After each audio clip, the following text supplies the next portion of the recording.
பயணம், ட்ராவல். உங்கள் எல்லாத்தையும் ஒரு கேள்வி கேட்குறேன்.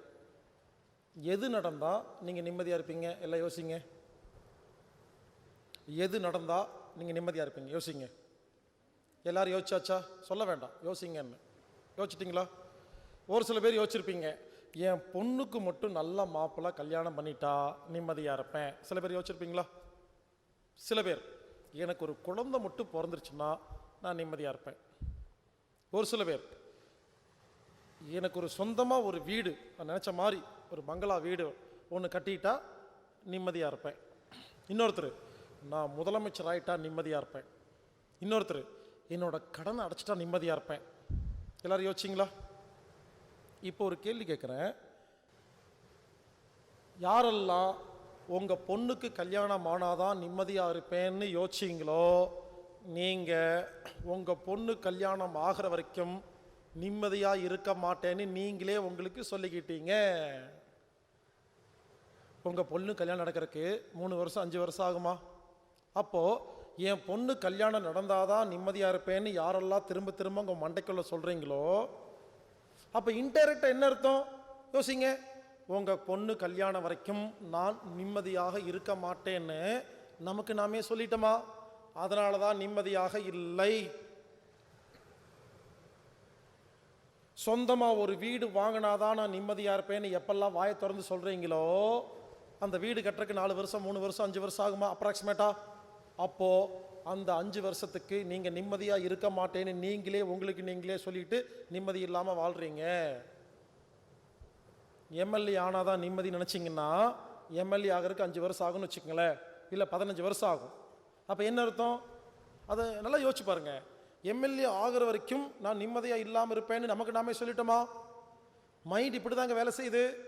யாரெல்லாம் இது நடந்தாதான் நிம்மதியாக இருப்பேன்னு வாயை திறந்து சொல்லி இல்லை மனசுக்குள்ள நினைக்கிறீங்களோ, நீங்கள் இப்போ நிம்மதியாக இருக்க மாட்டீங்க. அது காரணம் நீங்கள் தான்.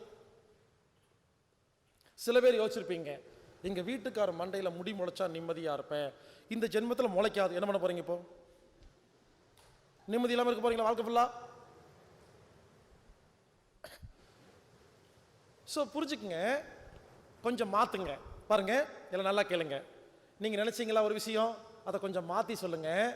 என் பொண்ணு கல்யாணத்துக்காக நான் ஒவ்வொரு நாளும் ஒரு பயணம் பண்ணுறேன் இல்லையா, ஒரு ட்ராவல் வாழ்க்கை வாழ்கிறேன் இல்லையா, இது எனக்கு ரொம்ப பிடிச்சிருக்கு, ஜாலியாக இருக்குது, நிம்மதியாக இருக்குன்னு சொல்லி பாருங்கள். இப்போ நிம்மதியாக இருப்பீங்க. நான் எம்எல்ஏ ஆகிறதுக்காக ஒவ்வொரு நாளும் முயற்சி பண்ணி ஓடுறேன் பார்த்தியா, அந்த ஓட்டம் அந்த பயணம் எனக்கு பிடிச்சிருக்குன்னு உங்கள் வார்த்தையை எண்ணத்தை மாற்றி பாருங்க, நிம்மதியாக இருப்பீங்க. சொந்தமாக ஒரு வீடு வாங்கிறதுக்காக நான் ஒவ்வொரு நாளும் முயற்சி பண்ணி அந்த ஓடுறேன் பார்த்தியா, உழைக்கிறேன் பார்த்தியா, அது எனக்கு பிடிச்சிருக்கு, ஜாலியாக இருக்குன்னு சொல்லி பாருங்க, நிம்மதியாக இருப்பீங்க. புரிஞ்சுக்கங்க, ஒரு இடத்துக்கு போனால் நிம்மதி கிடையாது, போகிறதே நிம்மதி. இப்படி மாற்றணும். உதாரணத்துக்கு, நாளைக்கு காலையில் ஆக்சுவலாக கிளாஸ் கிடையாது, நாளைக்கு காலையில் 2 பஸ்ஸு வருது. நாம் எல்லாருமே கொடைக்கானலுக்கு டூர் போகிறோம். திடீர்னு ப்ரோக்ராம் சேஞ்ச் ஆயிடுச்சு. நாளைக்கு காலையில் எல்லோரும் பஸ் வந்தோன்னே ஏறிடுறோம். நல்லா கேட்டுக்குங்க, பஸ்ஸு கொடைக்கானலுக்கு போகுது. எல்லோரும் போகும்போது சிப்ஸு கூல்ட்ரிங்க்ஸ் எல்லாம் வாங்கி வச்சுட்டு ஜாலியாக போகிற வழியில் எல்லாம் கடையில் வாங்கிட்டு எல்லோரும் பாட்டு பாடி எப்படி இருக்கும்? திடீர்னு பஸ்ஸில் டூர் கூட்டு போனால் எப்படி இருக்கும்? பாட்டு பாடி டான்ஸ் ஆடி எல்லாம் போகிறோம், ஜாலியாக போகிறோம். கொடைக்கானல் போயாச்சு. கொடைக்கானல் போய் பஸ்ஸு நிற்கிது, சோன்னு மழை பெய்யுது, அட்டா மழை. எஃப்எம்மில் சொல்கிறாங்க, கொடைக்கானலில் 24 மணி நேரத்துக்கு அடர்ந்த மழை பொழியும், அதனால் வீட்டை விட்டு யாரும் வெளியே வராதிங்க அப்படிங்கிறாங்க. எப்படி இருக்கும்? எல்லோரும் மூஞ்சில் சுவாகமாக இருக்கும். இவ்வளோ கஷ்டப்பட்டு வந்தோமே, கொடைக்கானலில் இறங்கக்கூட முடியலையே, டீ சாப்பிட்றதுக்கு இறங்க முடியல. உடனே எல்லோரும் முடிவெடுக்கிறோம், சரி திண்டுக்கல் ஆசிரமத்துக்கே போயிடலாம். பஸ்ஸு திரும்புது, மறுபடியும் பாட்டு டான்ஸு கூத்து வந்துட்டோம். வந்த உடனே பேட்டி எடுக்கிறேன் உங்களை மைக்கு பிடிச்சி, நீங்கள் என்ன பண்ணீங்க? நாங்கள் கொடைக்கானல் போய் ஜாலியாக இருந்தோம். ஹலோ, கொடைக்கானலில் இறங்கவே இல்லை. புரியல? கொடைக்கானலுக்கு போனதும் திரும்பி வந்தது தான் ஜாலி, அங்கே ஜாலியாக கிடையாது. புரிஞ்சுதுங்களா? பயணம் தாங்க வாழ்க்கையில் ஜாலி, டார்கெட் ஜாலி இல்லை. டார்கெட்டுங்கிறது போகிறக்கு ஒரு ரூட்டு வேணுங்க வச்சுக்கிறோம், அவ்வளோதான். இப்போ சொல்லுங்கள், நான் ஒன்று பண்ணுறேன், நாளைக்கு 2 பஸ்ஸு கொண்டு வரேன். பஸ்ஸு நிற்கும், பஸ்ஸு நகராது. எல்லோரும் உள்ளே ஏறிக்குங்க. நான் பஸ்ஸை லேசாக ஆட்டிக்கிட்டே இருப்பேன் வெளியிருந்து. எல்லோரும் ஜாலியாக இருப்பீங்களா? 8 மணி நேரம் வண்டி பிடிச்சி ஆட்டினா? இதுக்கும் போனதுக்கு என்ன வித்தியாசம்? ஒன்றும் இல்லை. புரிஞ்சுக்குங்க, ஆணியே பிடுங்க வேண்டாங்கிறது தான் கடைசியாக ரிசல்ட். உட்கார்ந்த இடத்துல நிம்மதியாக இருக்க முடியுங்க. நாம் நினச்சிட்டு இருக்கிறோம், அது நடந்தா நிம்மதி, இது நடந்தா நிம்மதி, அது நடந்தா நிம்மதி. ஹலோ, ஒன்றுமே பண்ணாமல் சும்மா இருந்தாலும் நிம்மதி தான். புரிஞ்சுக்குங்க, எதை நோக்கி ஓடுறீங்களோ அந்த பயணம் தாங்க நிம்மதி. இங்கே பாருங்க, பல பேர் சின்ன வயசில் இறந்து போயிட்டாங்க. நம்ம பழைய ரெக்கார்ட்ஸில் எடுத்து பாருங்க. விவேகானந்தர், பாரதியார், இவங்கெல்லாம் பாருங்க சீக்கிரமாக இறந்துருப்பாங்க, ஒரு 30-35 வயசில். காரணம் என்ன தெரியுமா? அவங்க இந்த உலகத்தை மாற்றினாதான் நிம்மதின்னு தன்னை வருத்திட்டு ஓடினாங்க. அப்போ என்னாச்சு? உயிர் போயிடுச்சு. புரிஞ்சுக்குங்க, அவங்க ஒருவேளை அந்த பயணத்தை ஜாலியாக எடுத்திருந்தா இந்நேரம் 80-90 வயசு உயிரோட வாழ்ந்துருப்பாங்க. நல்லா புரிஞ்சுக்குங்க, நல்லா கேட்டுக்குங்க. பயணம்தான் வாழ்க்கையில் நிம்மதி. ஒரு ரகசியம் சொல்கிறேன்.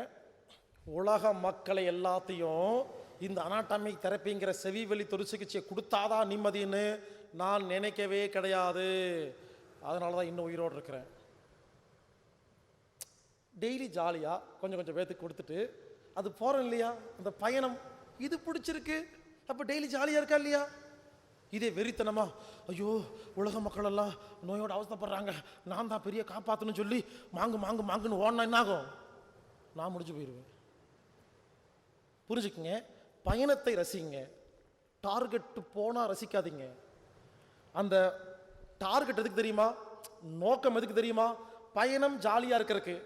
அந்த நோக்கம் சரியாயிருச்சுன்னா அப்புறம் அடுத்த நோக்கம் வச்சுக்கணும். சொந்தமாக வீடு வாங்குறது தான் சந்தோஷம்னு நினைக்காதீங்க. சொந்தமாக வீடு வாங்குறதுக்காக ஓடுற பயணம் சந்தோஷம் நினைங்க. எப்போ வீடு வாங்கிட்டீங்களோ கெஸ் வாங்கும், அப்புறம் ஒன்றுமே வேலை செய்ய மாட்டேங்க, சும்மா தான் உட்காந்துருப்பீங்க. அப்போ ஓடணுமா? ஓடணுன்னா ஒரு லட்சியம் வேணுமா? அப்போ என்ன பண்ணுங்க? சொந்தமாக ஹெலிகாப்டர் வாங்குறது பயணம் ஓடுங்க. ஹெலிகாப்டர் வாங்கிட்டீங்களா? ராக்கெட் வாங்குங்க. என்ன சொல்ல வரேன்னா, ஒரு லட்சியம் வைங்க, அதுக்காக ஓடும் பொழுது அதை ஜாலியாக என்ஜாய் பண்ணி ரசிச்சிங்கன்னா இன்னைக்கு சந்தோஷங்க. இப்போ சந்தோஷம் இருக்குது. எல்லாரும் நிம்மதியாக வாழலாங்க. எண்ணங்களை அந்த சொல்கிற வார்த்தையை மாற்றினா போதுங்க. அதனால் இனிமேல் யாரை பார்த்தாலும் பேசும்போது நீங்கள் சந்தோஷமாக இருக்கேன்னு சொல்லுங்கள். யாராவது கேட்குறாங்க, என்னப்பா உன் கடனில் எப்படி இருக்குது? 50 லட்ச ரூபா கடன் இருக்குங்க, அதை அடைக்கிறதுக்காக ஒவ்வொரு நாளும் நான் ஓடுறேன் பார்த்தியா, எனக்கு பிடிச்சிருக்கு, ஜாலியாக இருக்குன்னு சொல்லி பாருங்க. கடன் அடைஞ்சிரும், சந்தோஷமாக அடைக்கலாம். அதை விட்டுட்டு 50 லட்சம் கடன், ஒரே வருத்தமாக இருக்குது.